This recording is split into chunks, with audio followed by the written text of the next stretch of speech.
Kathleen is already here with Beautiful, us. beautiful, with your fireworks. Wow. Hey, Michelle, it's so good to see you again. You were on my show like 3 years ago. This is I like a big know. homecoming.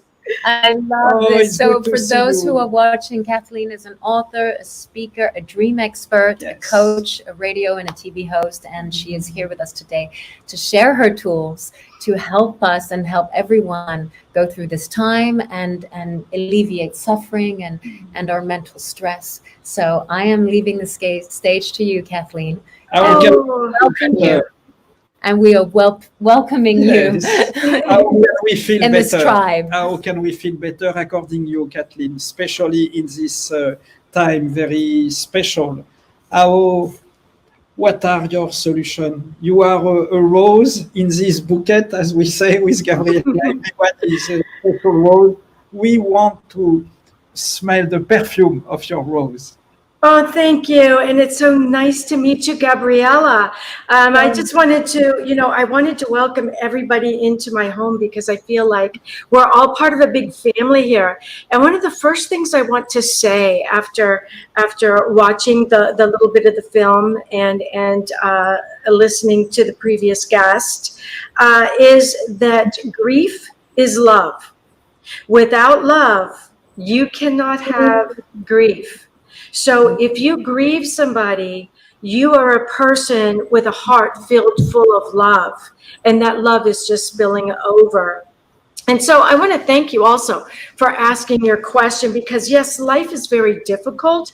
And right now, it is very difficult. And having my degree in psychopathology, which is abnormal psychology, suicide is one of the things that I really had to study. And what I realized was suicide is the ultimate escape route when we feel that we're trapped. And many of us are feeling trapped right now. We feel like we're stuck in a house, maybe with family members or in a way that we don't want to be. And so when we feel like we have nowhere to turn, nowhere to go, suddenly we start possibly thinking about suicide. And that's one of the reasons why it is like one of the most common causes of death in America for people between 10 and 34 years old. And right now, I'm finding that many children and teenagers, 13, 14, 15 years old, are sending me their dreams. And many of their dreams deal with them running away, being chased, and other dreams where they're collecting people that are in their house with them in their dreams, and they're trying to throw them out the door. But before the people hit the ground, they jump back up and they run back in the house with them. Because right now, many of us are closed in with ourselves, all the people that are in our mind. And so I know how difficult suicide can be because I'm actually a 3-time breast cancer survivor. And I was diagnosed with a 9 by 11 centimeter recurrence. And I was sure that I was going to die a very painful death of needles and hospitals. And so I started to consider a different path where I would feel more in control.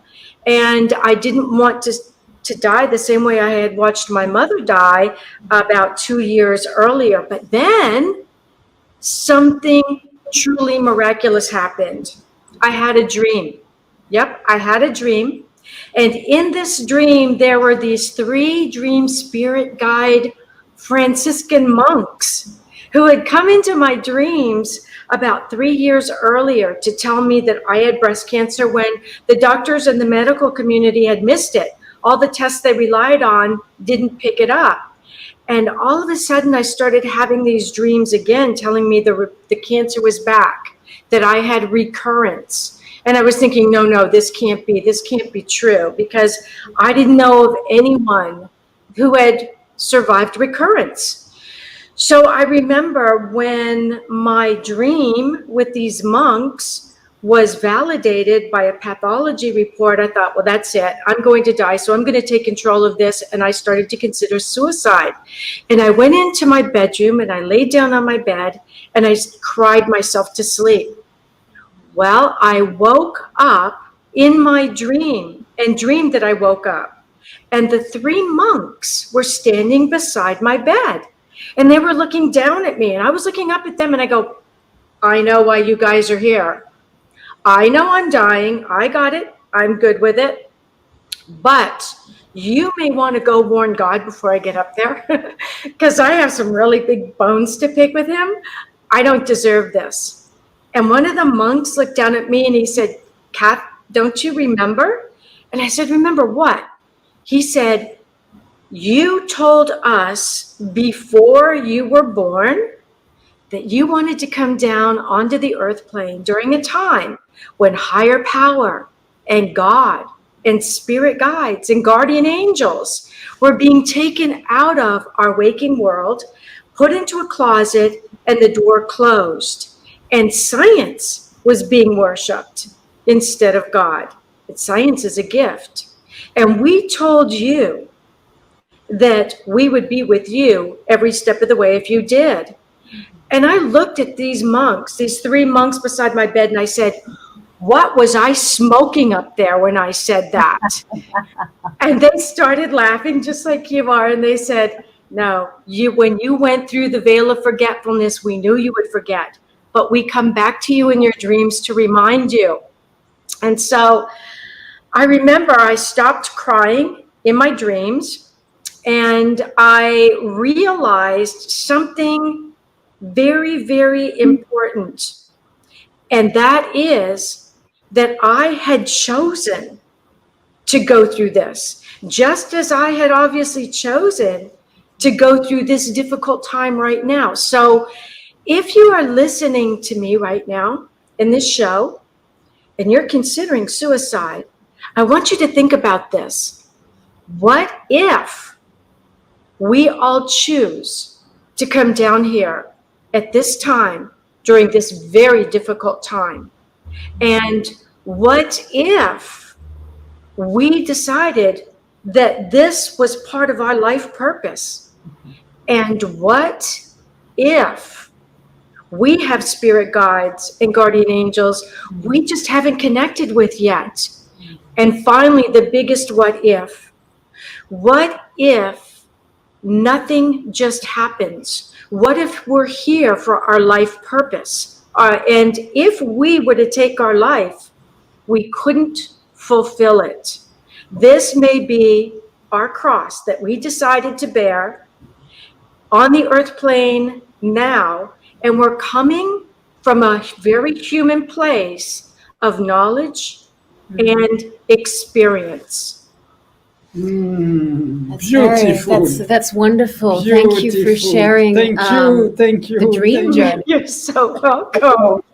It's very interesting to connect with our inner world, and I feel that the dreamscape allows us to connect with the mindscape. So thank you for that. We're going to be writing our dreams.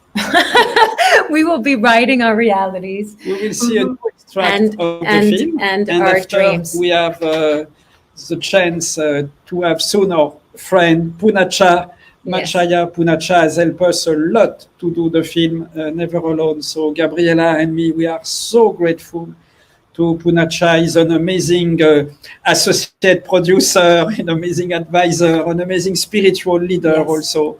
So we see an extract of the film. And Kathleen, thank you so much, because as we say many times, God talked to us through the dream, because the dream is the moment we are calm. So the language of the dream is extremely important. It's a sacred dream doorway to the divine.